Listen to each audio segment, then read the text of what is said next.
I've got to say, I actually really dug this. I quite like the first film, but I can't really remember anything about it. No, none of the action scenes really stand out looking back 2 years later. I don't remember much about it. I know that I liked it, but I don't remember too much. There's a lot about this that I think will stand out. In terms of the action sequences, there are a few that really do stand out and that I think will be memorable and that aren't too similar to things I've seen before in other movies. So yeah, I really think that some of the action scenes in here will stand out and be memorable, you know, a couple of years down the line. The cast are great as well. I think that's really ultimately what carries these movies, is the main four actors: Karen Gillan, The Rock, Kevin Hart and Jack Black. I think those four really are kind of the anchor of these films and their chemistry and stuff like that. And obviously, with it being Jumanji, they don't play themselves. They play other characters who they are the avatars for, and sometimes those get switched around. And this brings me to kind of a double-edged sword thing, because so first of all, Kevin Hart plays Danny Glover, who obviously is old Danny Glover, and he is really good. He sells the old man persona really well, and he's funny, and he is one of the best parts of the movie, Kevin Hart. Maybe this is a very light spoiler, so if you don't want to know anything about the film, then I guess just skip this part for like 30 seconds. But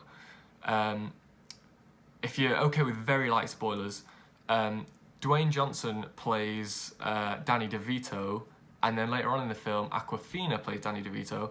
And this is the double-edged sword thing, because Aquafina plays him so well that it makes The Rock look like he's not really playing Danny DeVito, he just kind of plays a slight variation on The Rock. But she really acts like an old man, and like Danny DeVito in particular, so much better than The Rock. So it's kind of a shame that The Rock didn't manage to embrace that role as well as Aquafina and as the other ones did theirs.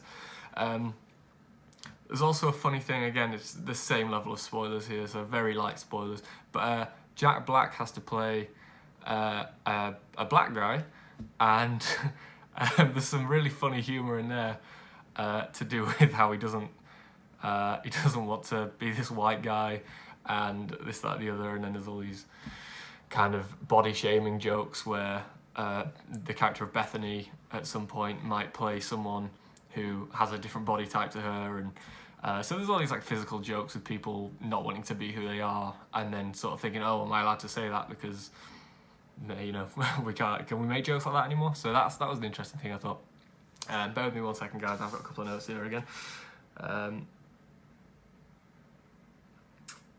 The sound design actually in this was something that really stood out to me. There were a couple of like levels, because it's obviously kind of based on the video game format, but there are a couple of action sequences which utilise animals. Like there's one with some kind of wild ostriches, and then there's one with some baboons, and the sound design really, it's like really harrowing, and it really makes the threat feel more like real and more immediate than it would have without the sound design. So yeah, I don't know, just in the action sequences in particular, I noticed that the sound design was really good and really helped to kind of like bolster the effect of like some of the villains and the antagonists and stuff like that. So I thought that was something I really appreciated. Also, I thought the film, at a certain point, it got quite deep and emotional to a level that I didn't expect. And it not to the point where it felt out of place for the movie that it is. It still felt like it was within the realms of that film and that world. But that was just something unexpected that I appreciated. It added a nice touch and a bit of depth to the film, so I thought that was really good. And then obviously there's the whole thing about how it does poke fun at, you know, video games and some of the absurdities of those and the things that maybe you don't really think about because you're just so used to playing video games, but then when you see it in a different format, or when you introduce someone like an older person who's not used to video games and they question it, you're suddenly like, oh yeah, that is a weird thing. So that was always fun as well. In terms of negatives, I don't have many negatives for this, to be honest. I have a couple. I think I'm not super invested in the characters outside of the Jumanji world. Like at the start of the film and the end of the film, when they're original characters, I'm just not too fussed for their stories. I don't really feel that invested emotionally. And because of that, the setup for this film felt quite lengthy. Maybe I'm wrong here, but it felt like there was a good 20 minutes set up before they reached Jumanji, which I get like in the first film where you kind of need to establish these characters and stuff, but because we already knew most of the characters and it's just a case of going back into the world, I felt like the setup just felt a little bit overlong to me, but I don't know, maybe that's just a matter of taste really. I can't say that's like necessarily an objective criticism of the film. And the other thing was that actually, to be honest, that's pretty much it. There are a couple of jokes and a couple of emotional beats that are repeated throughout the film, but at that point you're really getting into nitpicks. It's not one of the best films of the year or anything like that, but in terms of just going to the movies and having a good time and just watching some fun action and stuff like that, having some laughs, I thought this was actually a really good time.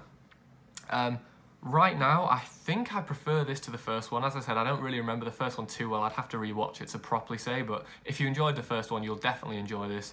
If you didn't enjoy the first one, I can't imagine that this would be a thing.